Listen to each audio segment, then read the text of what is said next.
The wind, sharp and clean, always felt like a truth teller against my skin. Here, high in Glacier National Park, every breath was an honest exchange with the world.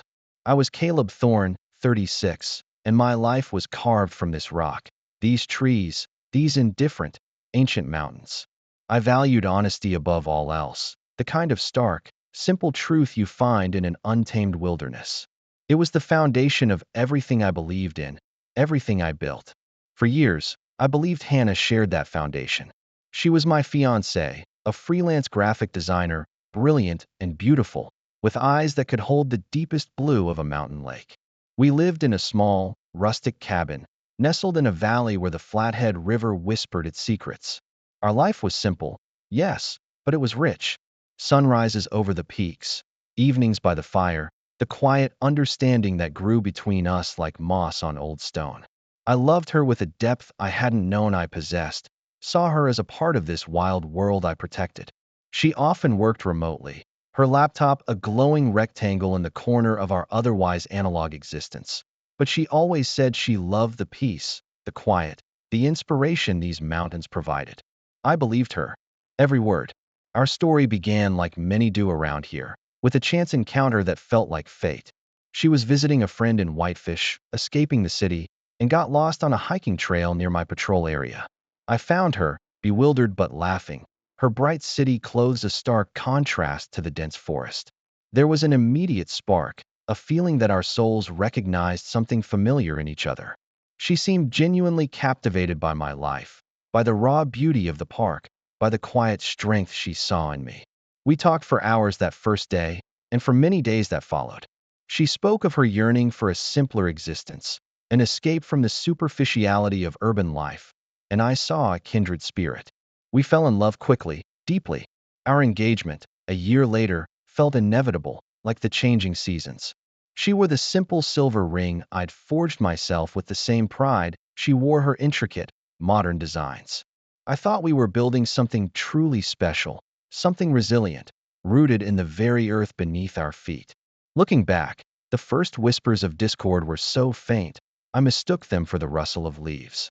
Hannah, for all her professed love for the wilderness, had an ambition that hummed just beneath the surface. She'd occasionally sigh about the limited internet, or the long drives to get supplies, or the lack of an art gallery nearby. Small things, I told myself. We all have our compromises. But there was also a subtle shift in her tastes. Suddenly, the rustic furniture I'd built seemed less charming, our well-worn clothes less appealing. She'd bring back designer clothes from her rare trips to the city, expensive gadgets, and explain them away as client gifts or business necessities. I, absorbed in my work, in tracking grizzlies and maintaining trails and responding to emergencies, rarely questioned. My life demanded my full focus. I trusted her implicitly. My world was black and white, right and wrong, and I assumed hers was too. Then came Blake. Hannah started taking on projects for a wealthy client, a developer named Blake, from outside the park. He's just demanding, Caleb, she'd say, her brow furrowed with a practiced frustration. High-stakes projects, tight deadlines. These projects often required her to travel to distant cities, Seattle, Denver, even sometimes New York. At first, I was supportive. Her talent deserved recognition, and I was proud of her success. I'd drive her to the nearest airport, a 4-hour round trip, and wave goodbye, feeling a pang of loneliness but also a swelling of pride. But the trips became more frequent, the absences longer. Her phone, once something she'd casually leave lying around, was now always in her hand, often screened down. Our evenings by the fire, once filled with shared stories and quiet intimacy, grew distant. She'd be on calls late into the night, her voice hushed, her face illuminated by the cold glow of her laptop. When I'd ask about her day, about Blake, she'd give vague answers or deflect with a sigh. It's just work, Caleb. You wouldn't understand the corporate world. A subtle wall began to rise between us, built brick by brick with her evasiveness and my increasing unease. My gut, usually a reliable compass in the wilderness, was starting to whisper warnings I didn't want to hear. My questions, gentle at first, were met with growing irritation. Why were these trips always solo?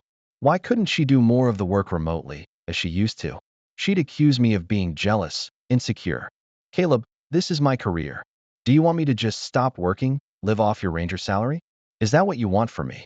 Her words were sharp, designed to make me feel small, unsupportive. I'd retreat, ashamed, doubting my own feelings. Perhaps I was being unreasonable. Perhaps I was just a simple ranger who couldn't understand the complexities of her modern life. The quiet confidence I once held, born from competence and self-reliance, began to erode. I started walking on eggshells, afraid to upset her, desperate to regain the intimacy we were losing. I tried harder, planning romantic dinners, suggesting hikes to our favorite spots. But she was often too tired, too preoccupied. Her eyes, once full of warmth for me, now held a glint of something cold and distant, like ice on a high alpine lake. The mountain shadow, I realized much later, wasn't just falling on our cabin, it was falling on my soul. The pressure mounted, a constant, dull ache behind my ribs. I felt like I was losing her, not to another man, but to a different life, a different world that I couldn't access. One evening, after she'd returned from a particularly long trip, I suggested we plan our wedding, reminding her of the small ceremony we'd always talked about, right here by the river. She looked at me, a strange, almost pitying expression on her face. She said, "Caleb, we need to be realistic. My career is taking off. Maybe a huge wedding, something grander, makes more sense now. Something that reflects where I am." Her words hit me like a physical blow. Where I am? I remember thinking, what about us? What about where we are? But I swallowed the bitter retort, just nodded, feeling the distance between us stretch into an unbridgeable canyon. She'd started criticizing my clothes, my truck, even the simple, sturdy tools I used for my work. My life, my passion, was suddenly quaint, provincial, limited. I began to feel like a relic, out of time, unworthy. The breaking point arrived with the sudden violence of an unexpected avalanche. It was late autumn, and we were planning a multi-day patrol deep into the backcountry. I was meticulous about preparations, especially emergency supplies. Hannah had her own small, watertight emergency kit she always carried, a habit I'd instilled in her. That morning, she was still asleep, nursing a migraine she'd claimed. I, ever the dutiful partner, decided to do a final check of both our kits. Her small pouch was tucked into her backpack. I unzipped it, just glancing, making sure the fire starter, the first aid supplies, the high-calorie bars were all there. And then I saw it. Tucked beneath a coil of paracord, glinting against the muted greens and browns, was a watch. It wasn't the rugged, practical kind I wore, or even the elegant, but understated watch I'd given her a year ago. This was a man's watch, heavy and expensive looking, with a dark leather strap and a face that seemed to capture the very essence of luxury. My fingers fumbled as I picked it up. On the back, etched in elegant script, were initials, BT to HD, BT to HD. The world seemed to tilt on its axis. Blake. Hannah Thorne.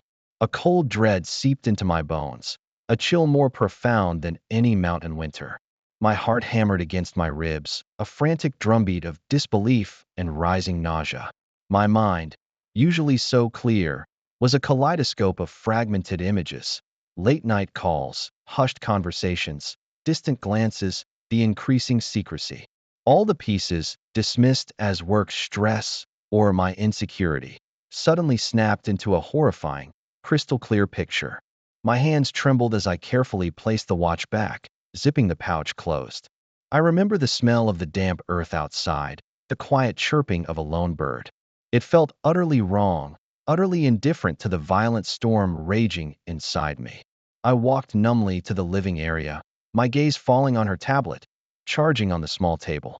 It was one we shared, technically, for planning routes and shared documents. She'd never bothered to password protect it. I picked it up, my fingers shaking, and navigated to the email app. It was logged into her main account, pristine and professional. But then, a flicker of memory. She'd once mentioned setting up a secondary account for a specific client, just to keep things organized. With a sudden, sickening certainty, I found the hidden login. A separate email account. I clicked it open. The inbox was a brutal assault. Not professional exchanges. These were intimate, passionate, sickeningly tender messages. Plans. Explicit declarations of love. Details of trips she'd claimed were for work, but were clearly romantic getaways. Long, detailed discussions about a future, far from the wilderness life she pretended to love. A future with Blake. A life of lavish parties, expensive homes, designer clothes, and global travel. A life she openly mocked as my simple, boring life in these emails. My cabin, my beloved mountains, my very existence, all reduced to an obstacle, a temporary inconvenience she was enduring until she could escape to her real life. My eyes blurred. The words swam on the screen, each one a dagger. She spoke of me with thinly veiled contempt, of my lack of ambition, my provincial worldview. She described me as a hurdle, a problem to be solved, a relic she would soon discard. The air left my lungs. My chest felt hollowed out, as if a grizzly had ripped through it. I felt a cold, metallic taste in my mouth, the taste of betrayal. She walked in then, rubbing her eyes, a soft yawn on her lips. Morning, sleepyhead. I managed to say, my voice sounding impossibly calm, detached. I handed her the tablet. She glanced at it, her face still soft with sleep. Then she saw the open email account, the damning words. Her eyes widened, a flash of panic, then a hardening I'd never seen before. Caleb, she began, her voice a low murmur, trying to sound reasonable, apologetic. I cut her off, my own voice a rasp. BT to HD. I said, barely above a whisper. The watch. And this. I gestured to the tablet. Her face went utterly blank, then twisted into a mask of something I finally recognized as contempt. The mask she'd worn in her emails. So, you snooped, she said, her voice dripping with disdain. Always so predictable, Caleb. Always searching for something real, aren't you? Well, here it is. The truth. She stepped forward, her voice rising now, shedding all pretense. You want the truth? This life, your life, it's a cage. It's stagnant, boring, limited. You're limited. I tried, Caleb, I really did. But I deserve more. I deserve luxury, excitement, ambition. Blake offers that. He understands me. He sees my potential, not just some mountain man stuck in the past. She gestured around our cabin, the home we'd built, with a wave of disgust. This isn't living, Caleb. This is barely existing. And I'm done with it. Her words were a physical blow, worse than any punch. Each syllable was carefully chosen to dismantle me, to invalidate every choice I'd ever made, every value I held sacred. The honesty I cherished, the simplicity I embraced, the strength I found in the wild. She saw it all as weakness. My entire identity, my very essence, was anathema to her. The woman I loved, the woman I was going to marry, had just peeled back her skin to reveal a stranger. A predator. I stood there, feeling the blood drain from my face. My world shattered into a million irreparable pieces. The solid ground beneath my feet dissolved. I felt a profound, aching numbness, a hollowness that threatened to consume me. My knees buckled slightly, and I braced myself against the rough-hewn table. All the small worries, the tiny insecurities she'd fostered, now coalesced into a single, devastating truth. I had been living a lie, and she had woven it around me like a spider's web. The depth of her betrayal, the calculated cruelty of her deception, left me breathless, gasping for air in a vacuum of despair. My gut twisted, churning with a cocktail of nausea and unimaginable grief. I wanted to scream, to rage, to tear apart the cabin, but all I could do was stare at her, a stranger in my home, her eyes cold and calculating. A part of me wanted to beg, to plead, to understand, to ask how she could do this, how she could pretend for so long. But another, deeper part, frozen by the glacial shock, knew there was nothing left to say. Her words, her eyes, her entire demeanor had stripped away any lingering illusions. There was no going back, no repairing this. She had shown me her true face, and it was devoid of empathy, utterly consumed by a selfish ambition I could never have imagined. My breath hitched, my vision blurred, not with tears, but with a sudden, overwhelming sense of being untethered, adrift. The warmth that had filled our home, the love I'd felt, vanished, replaced by an icy void. I felt an absurd urge to laugh at the sheer idiocy of my own trust, my own naive belief in her. I had given her my heart, my future, the sanctuary of my simple life, and she had trampled it, derided it, used it as a stepping stone to something more. I don't know how long I stood there, lost in that desolate space. But then, my gaze drifted past her, past the betrayal, and out the window. Beyond the glass, the formidable peaks of the Rockies stood sentinel, indifferent and eternal. The sunlight, pure and unyielding, bathed their ancient faces. A hawk circled lazily overhead, a tiny speck against the vast blue. In that moment, something shifted inside me. A flicker, a spark. These mountains, this wilderness, had always been my true home, my truest self. They didn't judge, didn't lie, didn't demand more than what you could give. They simply were. And I was a part of them. Her contempt for my life, her desire for the superficial glamour Blake offered, suddenly seemed petty, insignificant, like a fleeting cloud against a boundless sky. What she saw as a cage, I saw as freedom. What she called stagnant, I called deeply rooted. A profound, quiet strength began to rise from the ashes of my shattered heart. It wasn't anger, not entirely.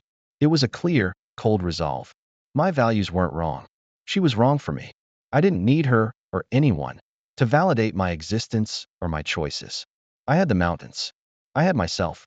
Without a word, I turned away from her, the woman who was no longer Hannah to me, just a hollow echo. I walked to my gear locker, grabbed my largest internal frame backpack, the one I used for long-haul patrols. I began to pack. Not everything. Not even much. My sturdy hiking boots, a few changes of wool clothing, my reliable topo maps, a compass, a first aid kit, a water filter, dehydrated food for weeks. My old, battered journal. My survival knife. Essentials. Things that kept me alive, things that would connect me to the earth. I shed everything that felt superfluous, everything that connected me to the life I thought I had, to her. I left the silver ring I'd forged for her on the kitchen table, next to the tablet still displaying her damning emails. I didn't look back at her. I couldn't. The air in the cabin had grown toxic, suffocating. I needed to breathe the clean, honest air of the high country. I needed to lose myself to find myself. I shouldered my pack. The familiar weight felt like a balm, a promise of purpose. My last look wasn't at the woman who had betrayed me, but at the doorframe, a simple wooden archway that now felt like a portal, not just out of the cabin, but out of an illusion. The first few days of my solo trek were a blur of raw emotion and physical exertion. I pushed myself harder than I ever had, climbing ridges until my lungs burned, traversing scree fields until my muscles screamed. I walked until I was too exhausted to think, too tired to feel anything but the rhythm of my own breath and the pounding of my heart. The immense scale of the wilderness swallowed me whole, and for a time, I welcomed it. I hiked the Highline Trail until it blurred into the Ptarmigan Tunnel, then veered off into seldom-used game trails, venturing deeper into the remote corners of the park, places where human presence was rare and fleeting. The grief was a monstrous companion, an ever-present weight in my pack. At night, huddled in my sleeping bag under a canvas of impossibly bright stars, the dam would break. Tears streamed down my face, hot and furious, mingling with the cold mountain air. I cried for the wasted years, for the shattered trust, for the naive man I had been. I screamed into the vast, indifferent silence of the mountains, my voice hoarse and raw, releasing the fury, the confusion, the profound sense of being utterly broken. There were moments of despair so deep, I felt like the earth itself might swallow me.